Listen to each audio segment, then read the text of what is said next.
take home the gold. He could be too far. No, he's kicking. Oh, what a catch!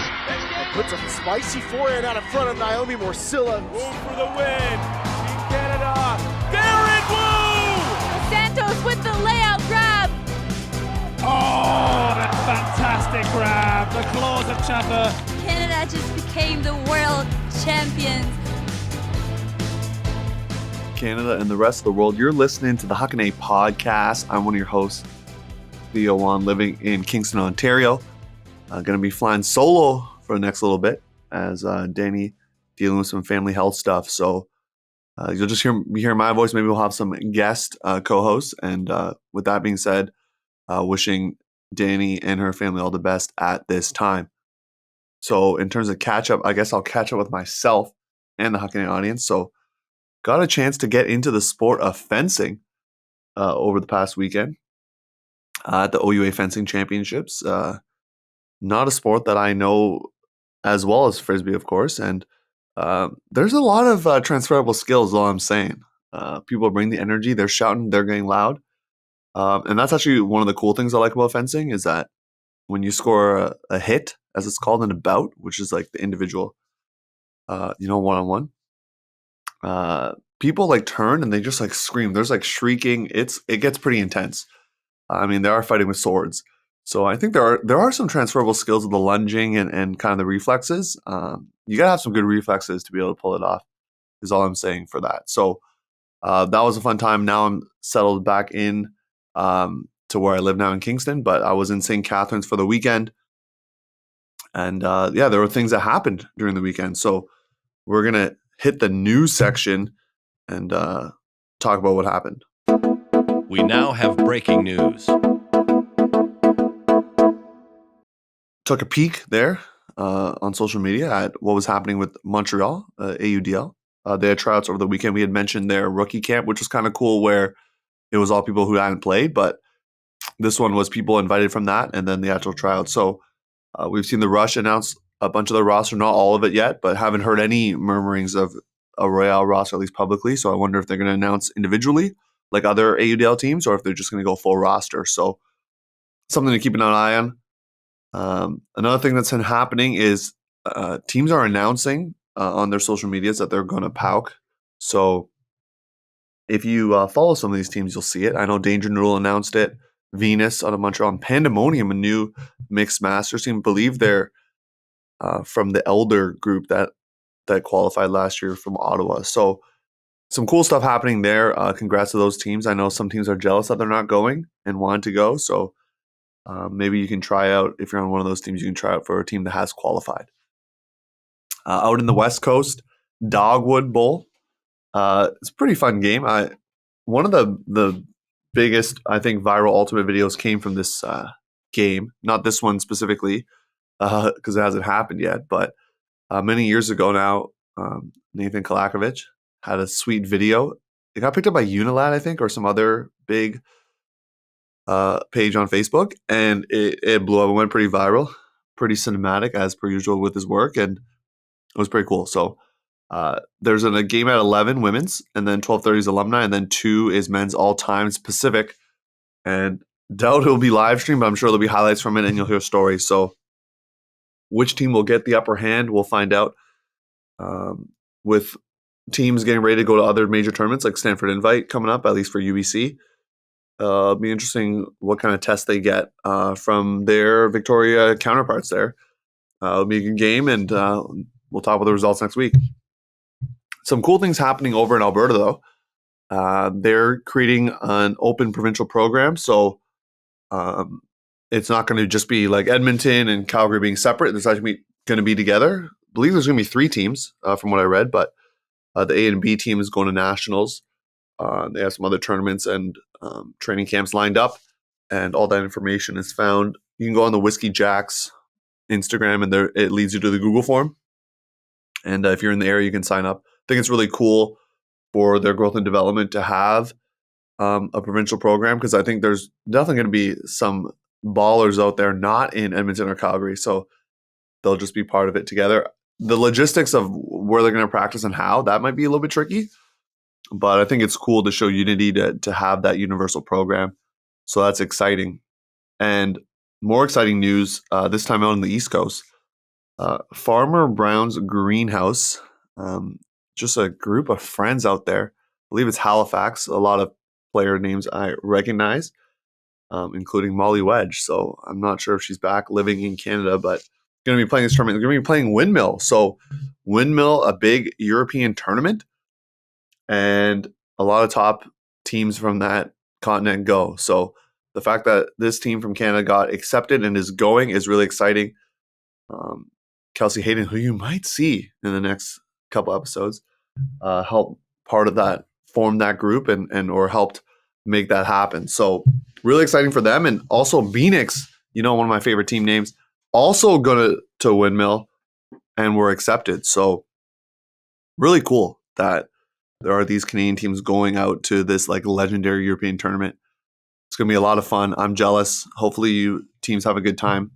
It's later on in the summer, but it's going to be a good time. So now we're going to be talking O4UC that happened over this past weekend. First of all, your qualifiers. Let's talk the qualifiers. There's 4 of them. When we recorded this, we said we weren't sure how many bids they were going to get. So there are 4. Your qualifiers are Yum, Wax On, Wax Off, all Canadian rejects. I believe now they're known as tie game, and then WWD. So the top 3 seeds, good on you for seeding this. Someone that's going to be on the episode later. Because you got them all right. They made it in that order. And then WWD, the 5th seed, qualifies. And Tetraphobia, the 4 seed, they were, based on the seeding, supposed to get a bid. They actually end up in 7th. So not the finish they were looking for.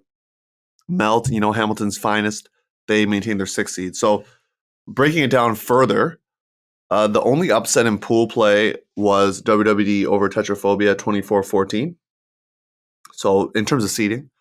And then in semis, Yum defeats WWD and all Canadian rejects. They win on Universe over Wax On, Wax Off 17-16, with Yum taking the final the next day. They're the number 1 seed out of Ontario. All Canadian rejects lose in the final, and then they proceed to lose in a rematch with Wax On, Wax Off 21-12. And then Bubs, it could be Bubs, it's just BUBS. A lot of, union players on this team, or union adjacent players. And they do, unfortunately, I hate to say it, but I do love to say this, the lose-lose-cia. So they lose, they lost first off to Wax On, Wax Off on Sunday morning. And then that dropped them into Sunday afternoon, sorry. And then that dropped them into the game to go against WWD. So they lost their first matchup with Wax On, Wax Off 17-14, and then proceeded to lose 16-14. So that's tough. Maybe you'll get a bid if not all the Quebec teams go or another province. But I'm going to say this to the Ontario folks. There have been people not from Ontario messaging me about who's on what team, where are the rosters, is there film. So there's other teams that are participating in this C4UC that want to get the scouting knowledge of these Ontario teams. So they're coming for you. I know Quebec has its own circuit and big tournaments like Mars Attack. There's like a lot of big tournaments out there. So when we get more information about that, we'll also be talking about those tournaments, because I know a lot of teams from, let's say, the Ottawa area, they're going to go play rather than the Quebec series because it's closer. So that's a fun time. That's O4UC. We did that mini preview last week, and now a short recap in the news section about it. And the last bit of news is going to be, one of my favorite university teams to root for, because they actually play in the U.S. series. So I always tell teams, go and do that, and we'll talk about you. So McGill, you're heading to the Eastern Qualifiers. So for those who don't know, Eastern Qualifiers is a tournament to get into one of the biggest tournaments of the regular season. It's kind of the culmination of the U.S. college regular season. And for some teams, if you're good enough, like let's say you're Pittsburgh or, a Georgia, you're going to get in automatically and you'll get invited, right? Because they want to boost up all the good teams going. But if you're a team that's not as known, you're going to have to qualify. So basically, McGill, you got to win the whole thing. Let's get you qualified up. I'm not sure. I have to clarify this, but If UNC Wilmington wins, I believe then the second place team, the runner-up, would get it. I wonder if there's a game to go. I'm looking at the schedule. But either way, if you're McGill, looks like there is no game to go here. So if you make it to the final and you play Wilmington, then I guess you're going. But either way, try to get to the final. Let's break down their pool for you. So McGill's the number 3 seed overall. There's going to be 20 teams going, an even 20. Makes it easy for the schedule makers. They're in Pool C with the 6 seed South Carolina, then the 10 seed James Madison Hellfish, Temple at 15, and Georgia State at 19. I know Temple got some hype last year. I don't think they're as good as they were last year. So I think Temple and Georgia State, they should be able to take those matchups. And probably JMU. I think the scary matchup is South Carolina. South Carolina is a team that Deep Lucas talks about as a good team in the Atlantic Coast. Not a great team, but a team that could make a splash at regionals. Probably won't qualify for nationals, but could go further than people expect. And this South Carolina team has lost to Darkside, the defending national champions, 15-6, as well as NC State Alpha at kickoff, 15-11. And then at tune-up, they lost 11-8 to UNCW, which is the number 2 seed currently. So they have played the Queen City tune-up, actually, I should clarify. Queen City tune-up. So UNCW is the number 2 seed, South Carolina the number 6 seed going to this tournament. So this should lead to some good matchups for McGill, and that one specifically against South Carolina is the one to watch out for. So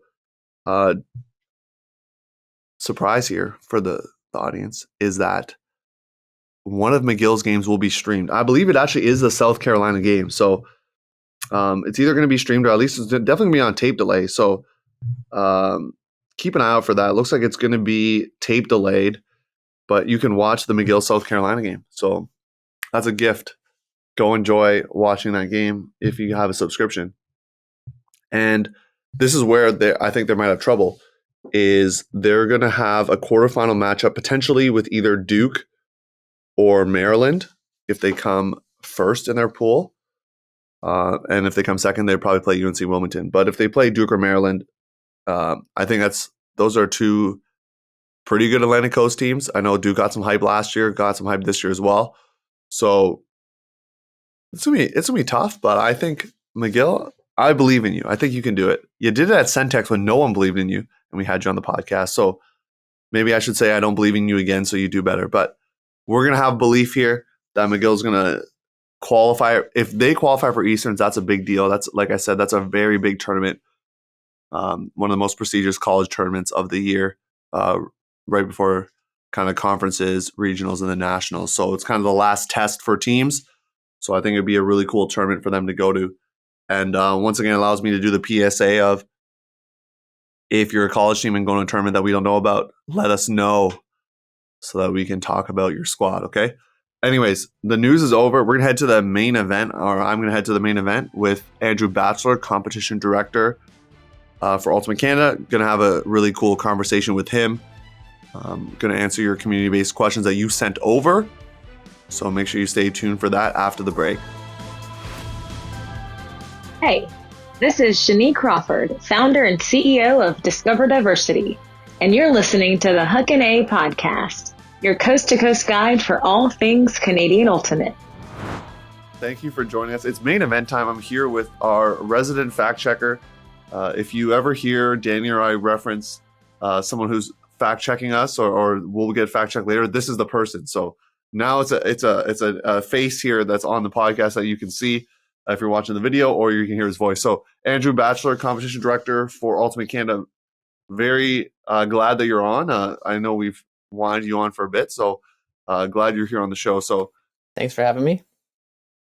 You not first time though, right, Batch? Not first time, second time. That's right. Yeah, I was on when we were just bringing up UCI. We wanted to get some information out about UCI. Yeah, so it's been a long time, but now you're back on the podcast, so you know how the podcast works.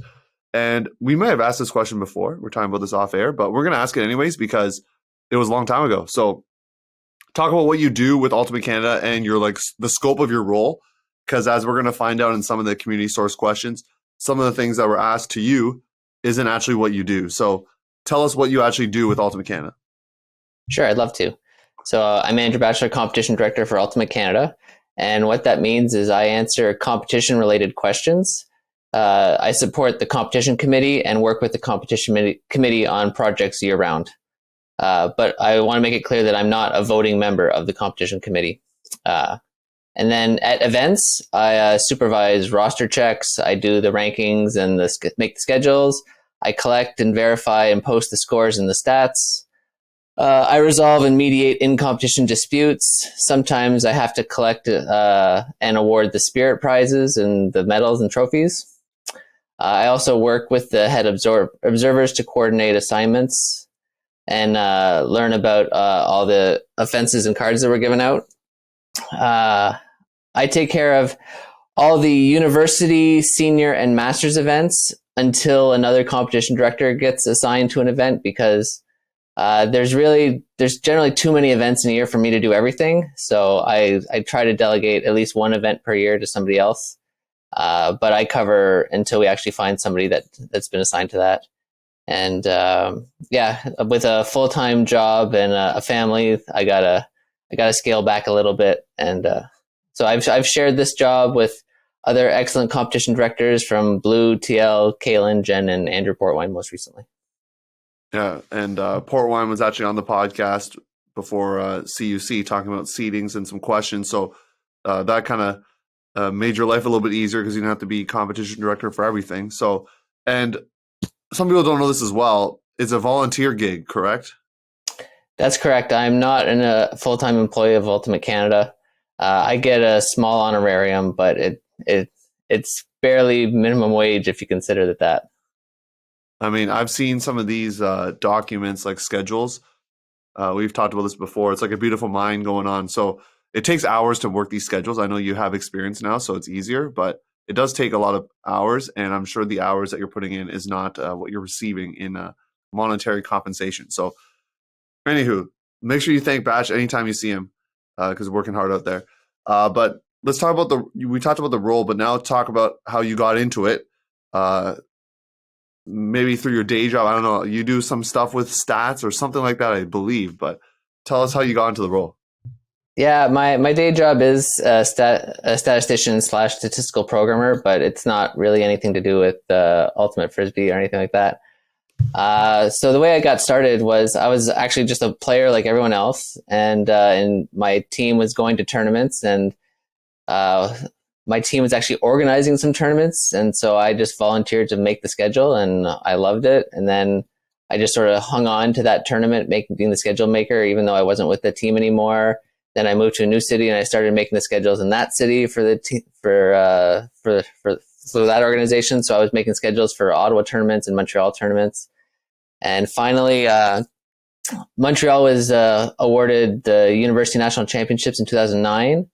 And the local organizing committee asked me to be the schedule and head scorekeeper. And so I volunteered to do that. And it wasn't until 2010 when Ultimate Canada decided to make competition director an Ultimate Canada appointed position to make sure that the job was being done properly and consistently. I threw my name into the hat for the university series, and I got selected. So I was the competition director for CUUC 2010 as appointed by Ultimate Canada.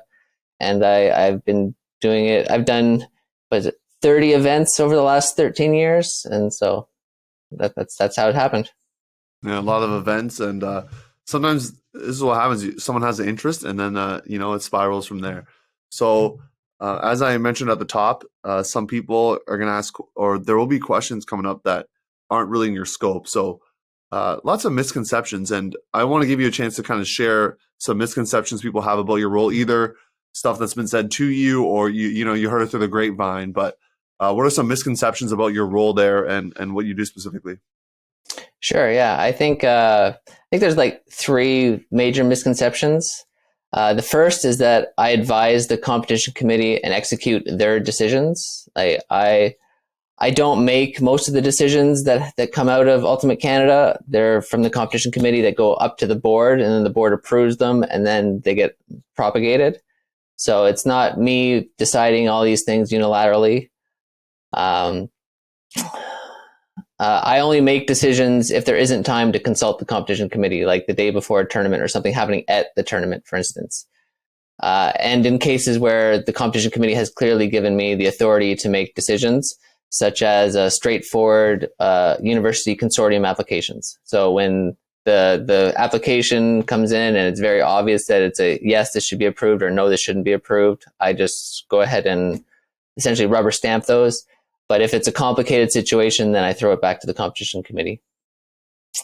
The second thing is that I don't work with the development committee. So that means I have no authority over anything in the junior realm of things. But I am making an exception this year for C4UC because we have added a junior division. So I'm going to be doing both the seniors and the juniors at that event. And then the third thing is that I don't work with the high performance committee. So that's everything national teams, WIFDIF, and Pan Ams. That's nothing to do with me. The competition committee and the high performance committee split at the start of 2019. So any decisions that have happened since 2019, I have no idea why they happened, or any of the new processes that have come out. I don't know what they are specifically any more than the general population.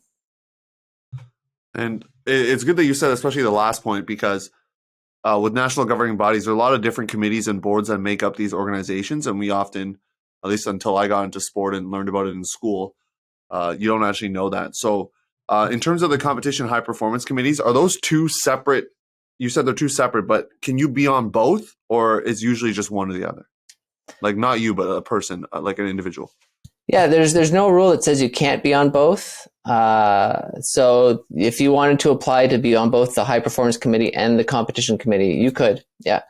In fact, this year you probably would have, because we sent out our applications for the competitions committee and we didn't fill all the spots. We had an empty spot that we had to actually go out and recruit somebody to fill, and we just filled it last week. So yeah, you could have been on both committees this year if you'd applied for both of them. And all of this is all the committees are public as well, correct? That you could find out who the members are.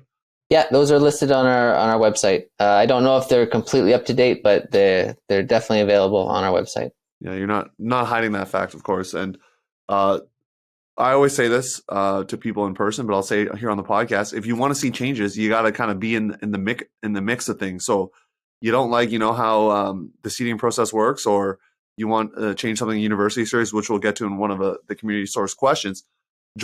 Apply to be in the committees, and then you can help make the changes, or at least be a part of it. So, and have your voice heard. So I will always say that. But Batch, before we get into the community source questions, what do you enjoy most about? Well, first of all, do you enjoy it? I assume yes, but what do you enjoy most about being like the competition director? Yeah, so I think there's a lot of really great parts to the job, and yes, I do enjoy it generally. There are always trying situations, but in general, I do enjoy being competition director. Some of the favorite parts I have are resolving a three-way tie. Like that's just, I love doing that, going back and looking up all the scores to figure that out. But also even creating the schedule at the beginning, like it's a giant puzzle of all the games that have to happen, and trying to see it and how to optimize every single team's experience.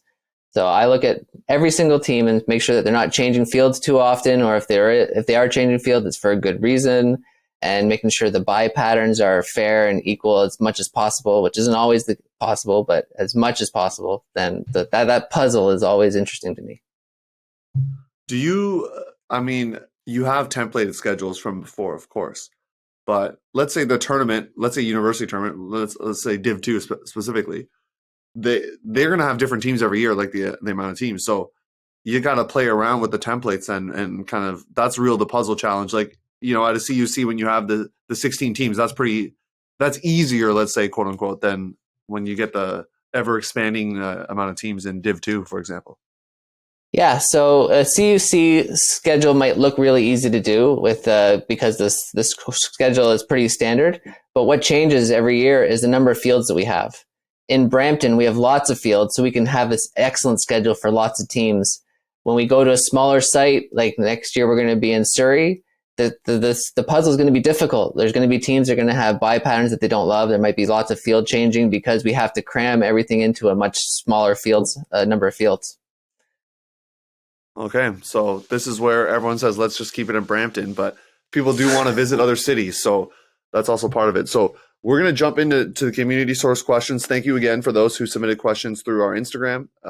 Once again, plug, if you don't follow us on Instagram, do so. And then you could take part in episodes like this. We did this with Danny Saunders as well, where we took community source questions. So we want to have your voice heard. So here it is.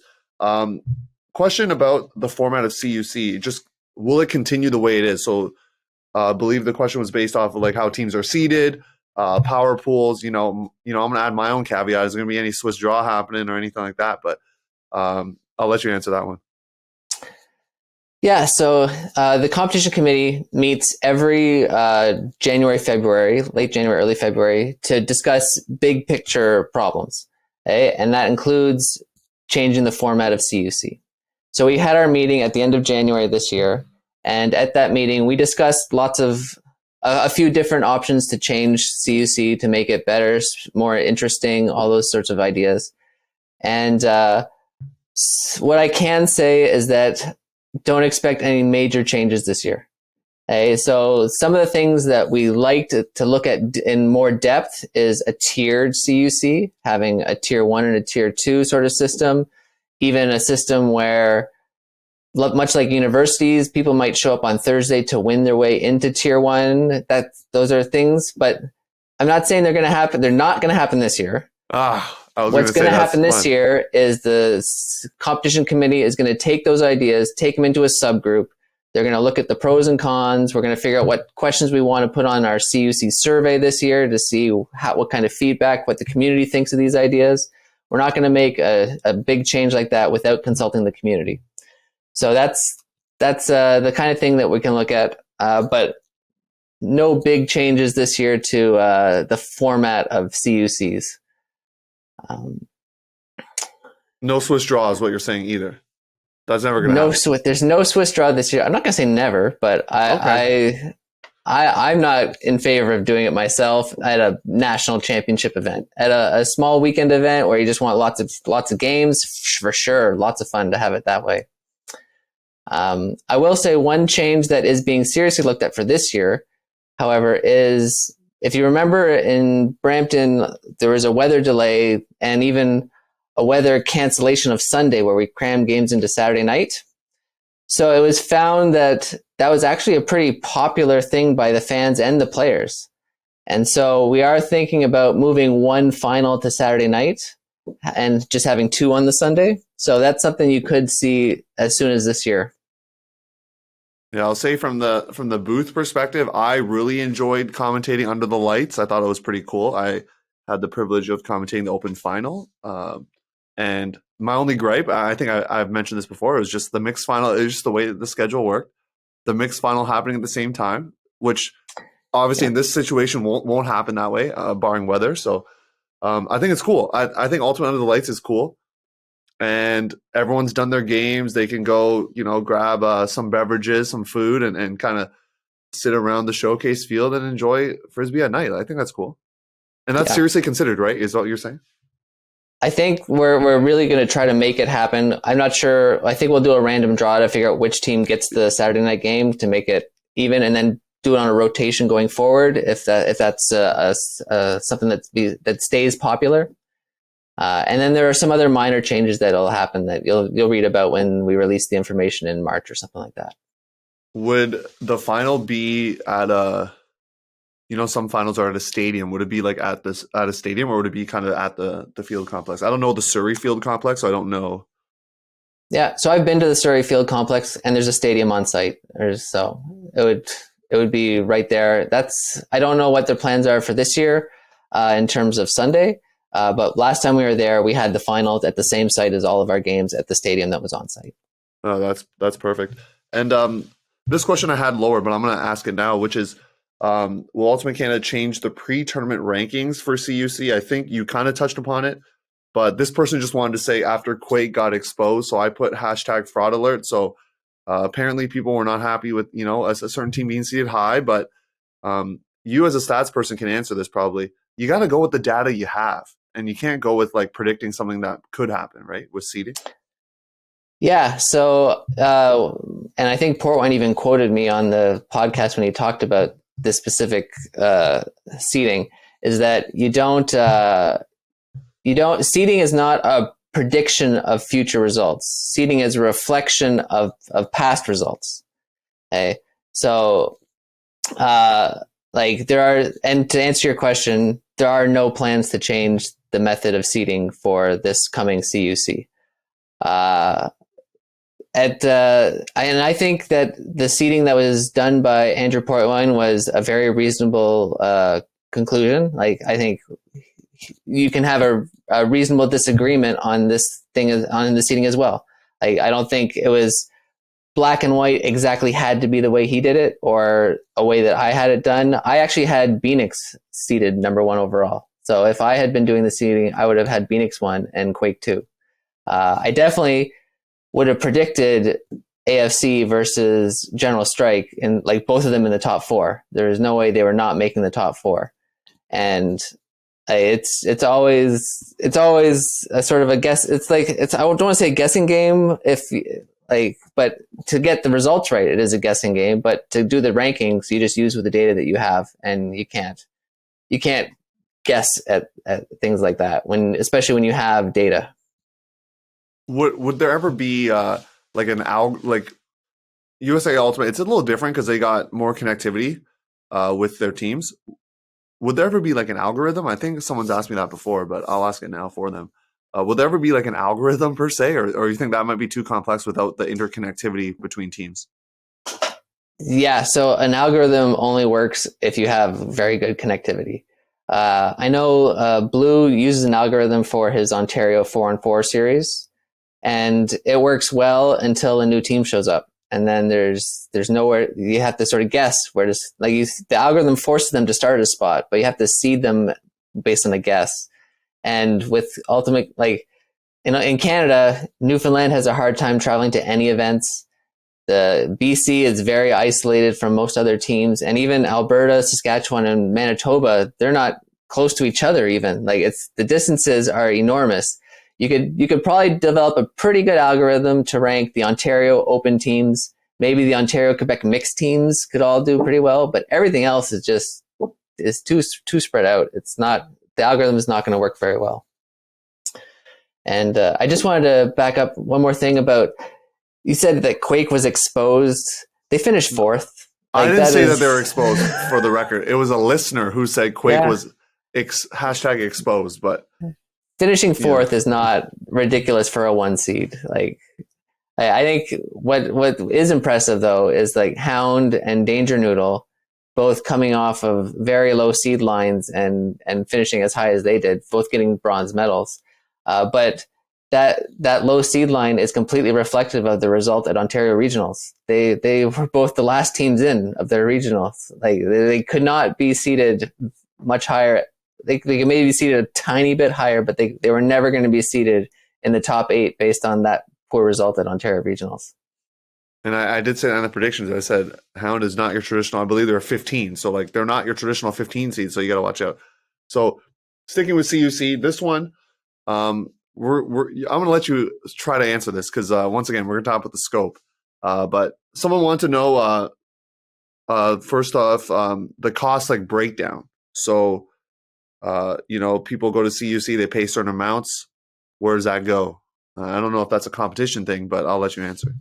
Yeah, it's definitely not a competition director question. This is definitely an events manager question. That being said, I did reach out to Troy, and the information is on our website in the CUC FAQ section. The question comes up a lot, and so it's on our frequently asked questions section of the CUC tournament. And the answer is there's 4 big categories. Fields, that's huge expense. Shuttles, huge expense. Mm-hmm. Equipment rental, so that's the tents and the porta potties and the golf carts and the radios and even the security staff that watches over the site when we go home at night, and the water jugs, those aren't free either.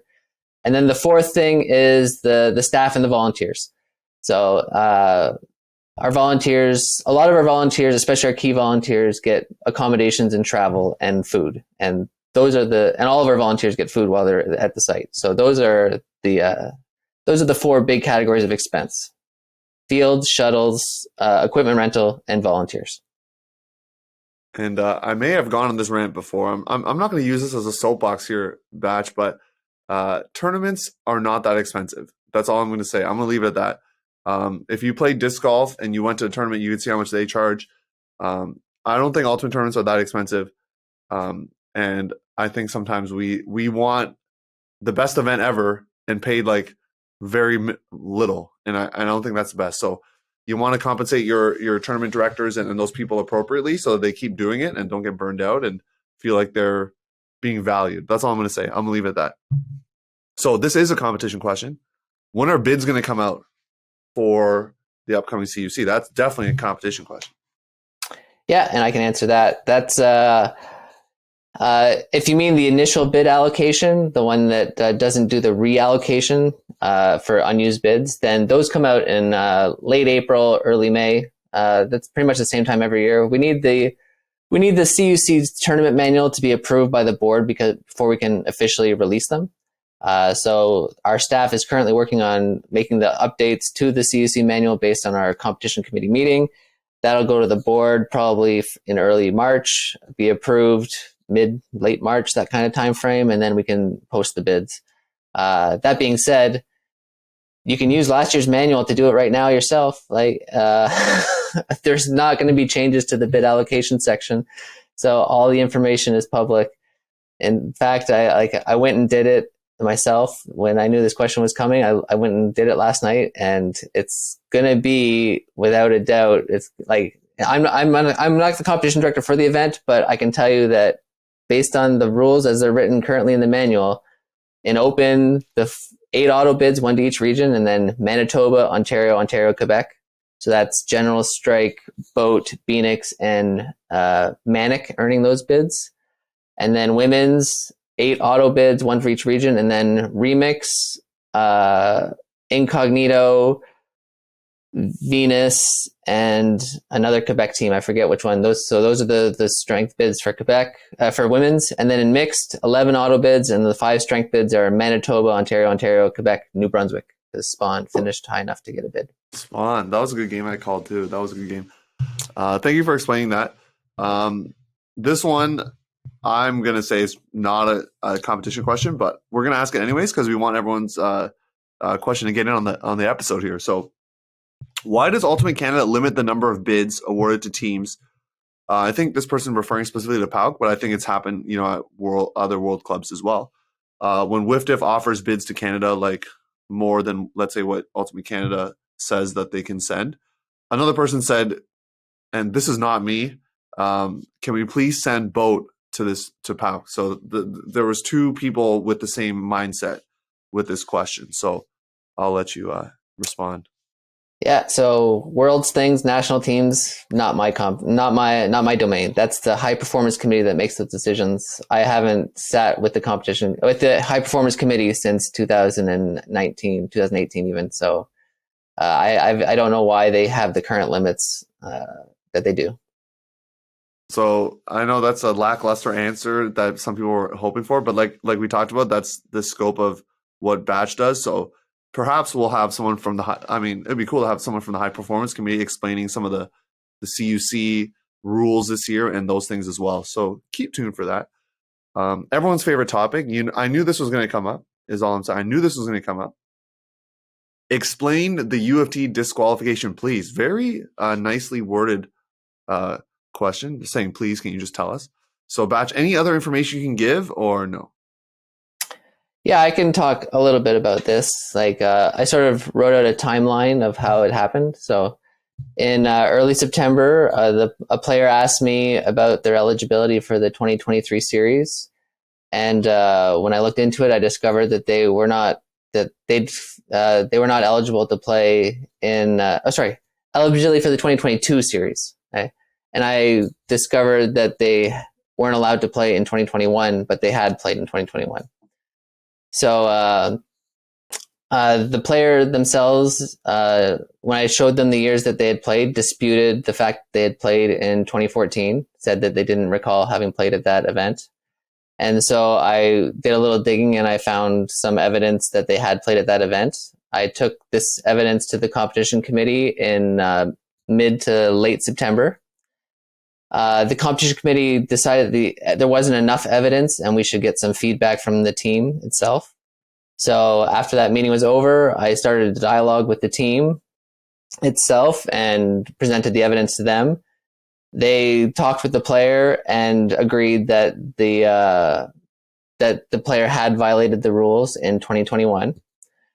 At that point, I informed the team that there would be no punishment for the team for the 2022 series. There would be punishments coming for the 2021 series and for the individual player, but that would be decided by the competition committee at their meeting in November and December. Just late November, early December. The date hadn't been set yet. And so when that meeting finally came around, the competition committee met and they decided that to place the player in bad standing for 6 months and vacate the wins from the 2021 CUUC championship, as per clearly outlined in the rules of the CUUC manual. So we also decided to start the suspension as of the date of that meeting, and that date was some intentionally chosen so as not to infringe on the player's ability to play in the summer series. Okay, and the competition committee considered many factors when they made the decision on to give them the punishment.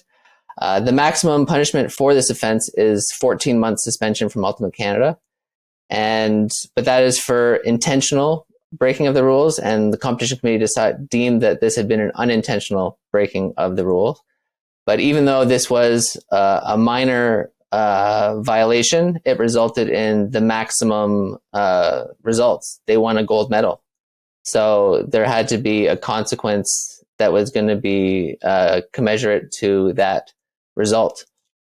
And also, because we were going to have to strip a team of gold medals, there was going to be a lot of visibility and scrutiny around this decision. So slap on the wrist was not going to cut it for this. When you look at the situation, you have to consider that the silver medalists didn't get the opportunity to jump up and down on the field together as champions. They were robbed by a team that had violated the rules to win that gold medal. And so that's sort of the timeline of the events. I think something I want to make clear about Ultimate Canada's role in this is that I've seen a lot of people blame Ultimate Canada for allowing the player to play. Ultimate Canada and myself have never reviewed the number of times players have played in the CUUC series. That's a rule that we expect players to enforce on themselves. This is a self-officiated sport. Students that are attending university should be able to count the number of events they've been to. If they can't, they can always ask me and I will look it up for them. But they can also look it up in their own profile. The data is not hidden. It's right there in Ultimate Central. Ultimate Central does not currently have the capability for us to do a large query and determine everyone who's ineligible for everything. That's just not something that Ultimate Central is set up to do. It's not a database that I can download. It's not anything like that. It's sort of I'm not a programmer in that capacity. I work in a different software. So it's sort of hidden from me, all that stuff that we can do there. And I think there might be a lot of confusion around this because I do review all the rosters for Friday qualifiers and Div 1 teams, but I'm verifying them for student status because this is something that over a long period of time I have found to be quite ambiguous and a place of constant violation. There are many players that I remove from rosters every year because their student status is not up to snuff. So that is something that I do check, and people might confuse that roster check with the roster check for the 5 plays in 8 year window. And the competition committee this year has decided to even make a change. So when university teams are going to register, there's going to be a question on your registration, and you as an individual are going to have to say, I attest to having played at fewer than 5 CUUCs in the last 8 years. And if you check that box and come play and I find that that's a violation later via complaint, then that could be deemed an intentional violation of the rule and could come with a maximum 14-month ban. That I didn't expect such a long answer. I'm going to be honest with you. So I do appreciate that. You grab some water there. That was a long answer. A lot of explanation, which is great. It's hard when it's non-intentional, but it's kind of like if you go to another country and you break a rule that you don't know, you still could, like, depending on the country. I know it's a little different, but depending on the country you're in, you could go to jail for it, even though you had no clue that that was like a rule that was broken there. So that is tricky. I know some people, you mentioned this and touched upon it, the database.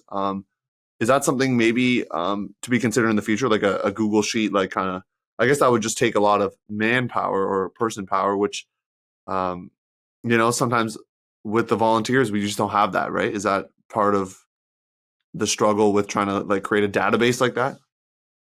Yeah. So our database is not, it's not just there for anybody to query at any time. It's on the Ultimate Central servers, which I can access them one player at a time or 1 year at a time. I can't access them everything at all at once. So if you're a programmer out there, maybe you can make something like that. I know there's a lot of programmers and ultimate engineers, things like that. I know it's a different thing, but in the US, like Cody Mills created this like Frisbee rankings website, and he did it on his own. So I'm sure there are people that could do that as well. So that's a call out to you. Staying in university, I knew this question was also going to come up.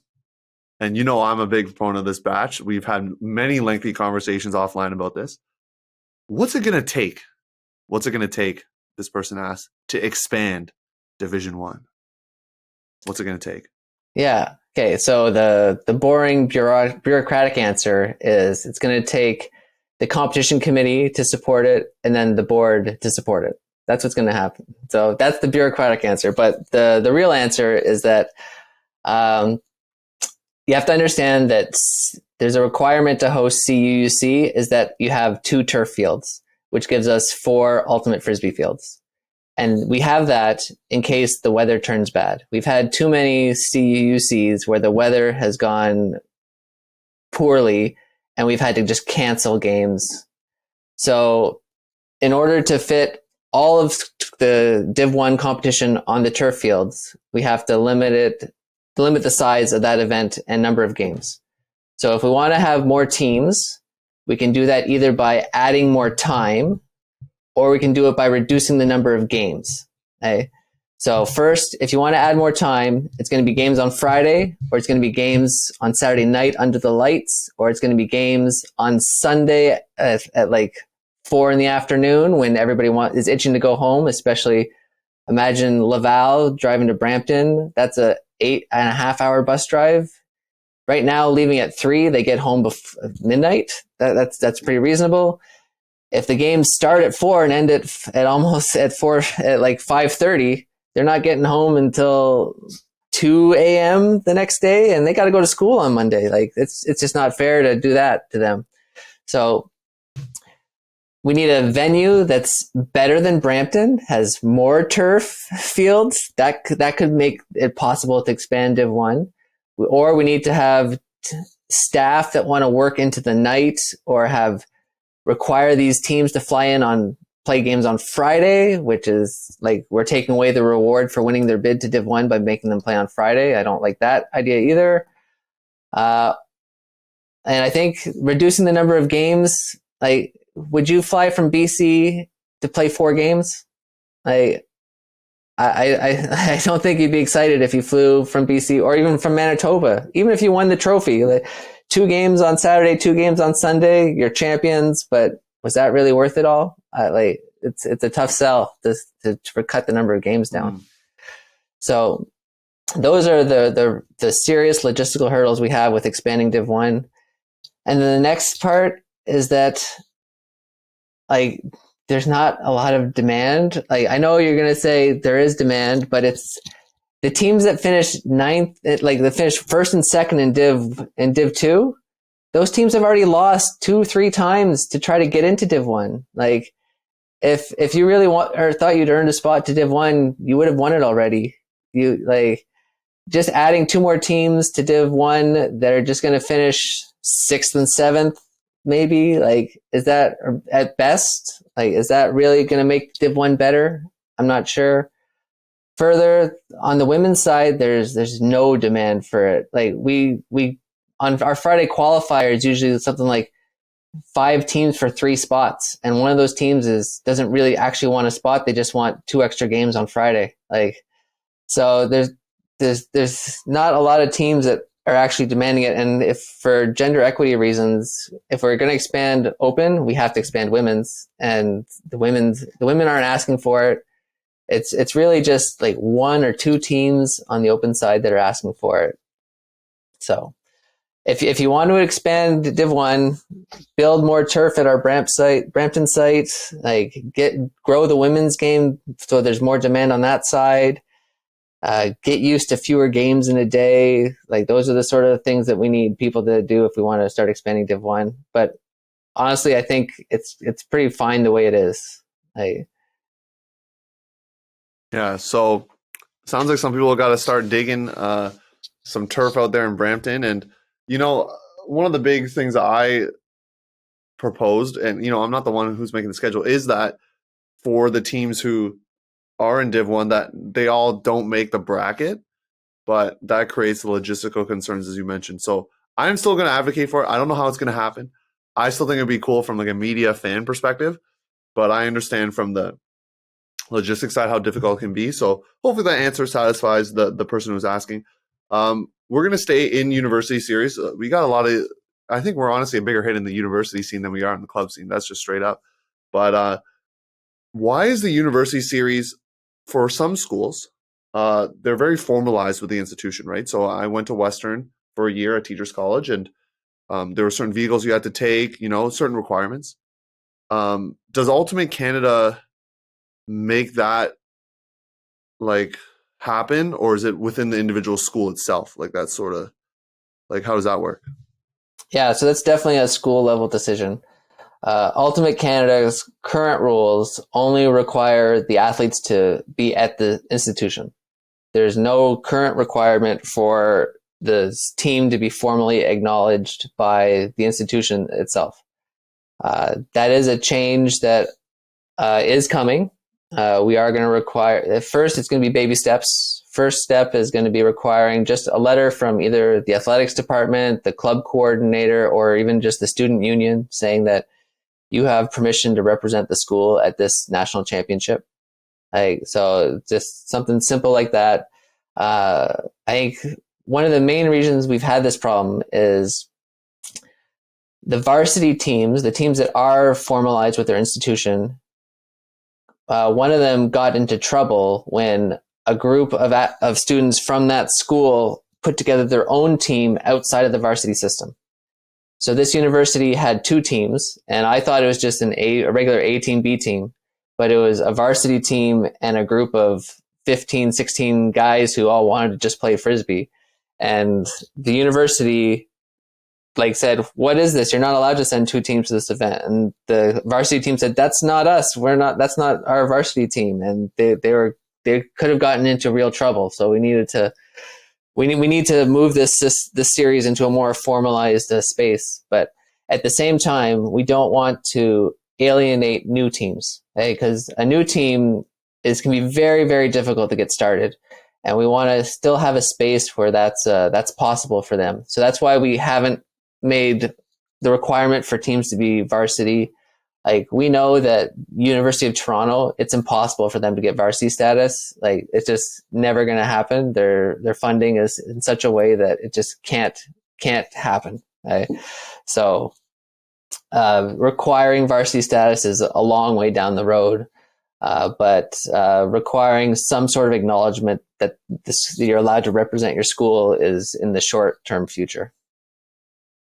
Yeah, what was interesting is this person referenced hotels, 2 to a room or those things. And I for one love that idea. Like I think it's funny that in the college series we expect 8 guys, 8 women to be in one room and just like cram as many as possible. And sure, like that's kind of maybe the roots of how college ultimate started. But if you look at other varsity sports, that's just not the case. So I traveled with the U of T women's volleyball team last year, and it was very standard that each person got their own bed and there was 2 to a room.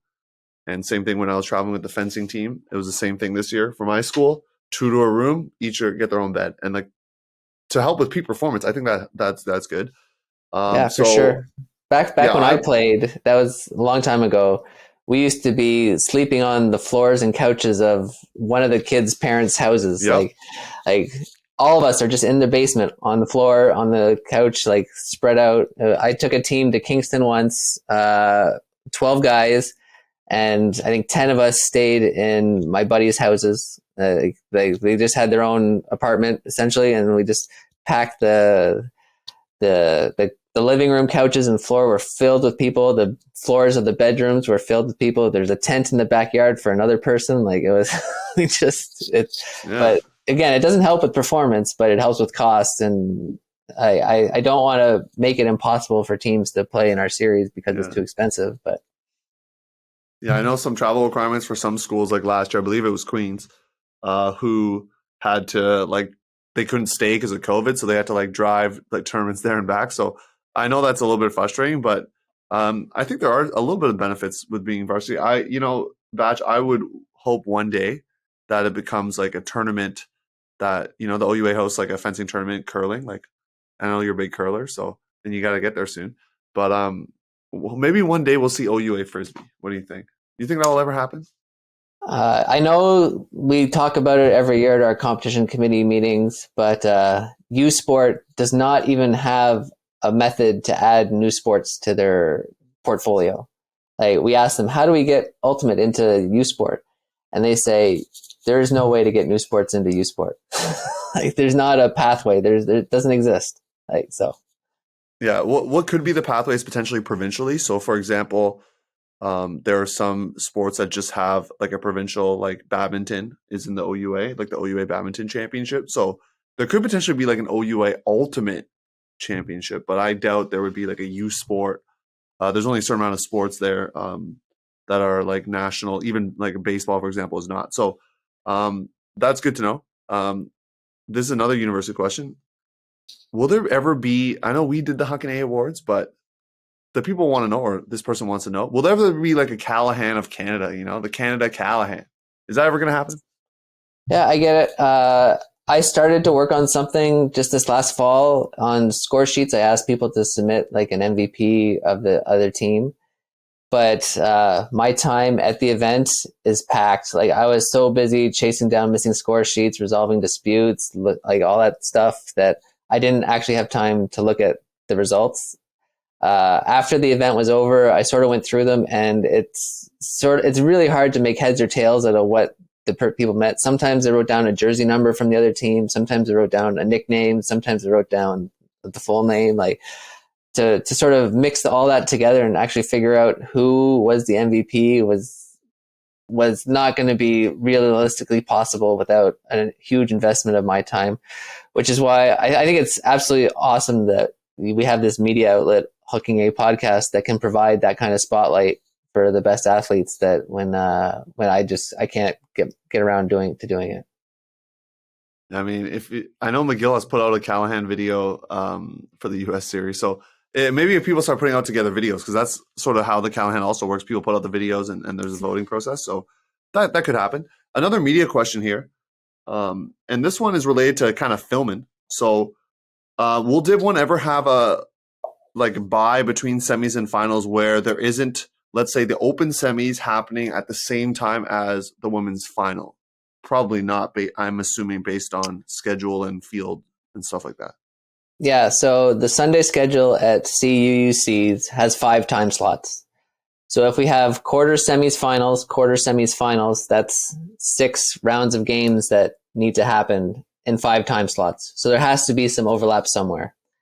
And having the overlap with quarters is so tricky because we don't have the turf fields to support that, and we don't have the observers to support that. So we need to stack quarters after quarters. And so semis, finals, and then finals. That's the only, like, we could switch around the way that the semis happen, but to make it all line up just right, there's always going to be a semi and a final going on at the same time somewhere, all the semis are happening at the same time, something like that. It's not ideal, but that's the only way we can do it. Yeah. So if you want to, get footage of both, you got to just bring a second camera, second person, I guess, because it's with the scheduling, it's not going to happen. So 2 more questions for you, Batch.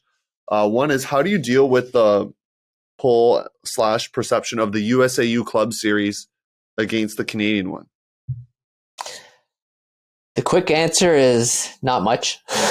Like, we can't force teams to come to our series. We can't, I recognize that, especially for the teams on the coast, like BC can get some really great competition if they just go south a little bit, and Atlantic, it's just as close for them to drive to Boston. There's a lot closer for them to drive to Boston than it is for them to drive to Quebec City. Might be the closest Canadian venue for them, of reasonable size. So the short answer is we can't really do that. We want our teams to go get the best competition. That's how they're going to develop the most. So we have to try to avoid scheduling conflicts where we can, consult with USAU about dates and that sort of thing. So we avoid putting our CUUC at the same weekend as Pro Flight Challenge or whichever event it is that weekend. And then the only other thing I could think of is, if we could ever get some Sport Canada funding, then we could dole that out to our national champions, to your Team Canada for the next year until our next championships. And here's your funding to be Team Canada for the next year. That's the dream. But Sports Canada has been pressing their thumb against us, say, no, stay down there, Ultimate. We don't want you up here, for the last 10 years. So yeah, as long as a spike ball or round net, as it's called, or pickleball, as long as they don't get funding before us, I'll be sad if that happens. So yeah, that's something people don't know, actually, is that all the other national government bodies give money to help fund these national teams and things that they receive from the government of Canada, which Ultimate does not. So just keep that in mind. Last question here, feel good one for you, sent in by the fans. What are you most excited about in the near future? So I wrote down a couple things, and I think going to Kelowna for Masters this summer is going to be awesome. I went to Kelowna in 2012 for universities, back when universities used to be somewhere other than Brampton. Yeah. And right next to the fields, there's an indoor water park where you can go indoor surfing. That was pretty cool. Is it still open? As far as I know, the water park's still there. Yeah, okay. Right next to the fields. So that should be fun. But I'm really hoping that I can spend some time this year coaching up some new competition directors, because I've told Ultimate Canada that this is going to be my final year as competition director.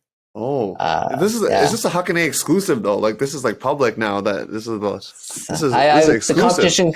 The competition committee knows, and the Ultimate Canada staff knows, but this is probably there's a chance that I don't trust anyone to do the university series well, and I stay on for that. But I'm done with club and all that stuff. So, okay, well, Batch, appreciate all your hard work, and as you mentioned, mentoring and coaching up new competition directors. So, if I know there's Huckney fans that are in the maths or sciences or engineer, whatever, and they got a keen eye for this kind of stuff, then talk to Batch. Batch, what's your Ultimate Canada email?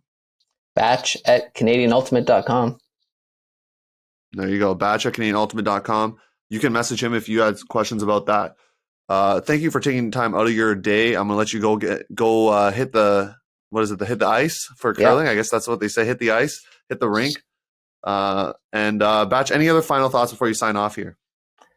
Just thank you for giving me the opportunity to explain what I do and answer the questions from our community.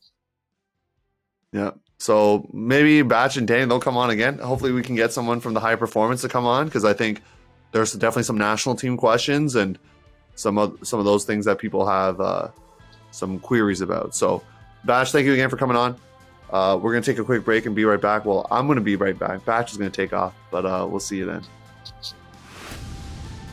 Hey, this is Josh Kerr, captain of Winnipeg's PBHG, your 2021 Ultimate Canada Invitational silver medalists in the mixed division, and you're listening to the Huck and A podcast, your coast-to-coast guide for all things Canadian Ultimate.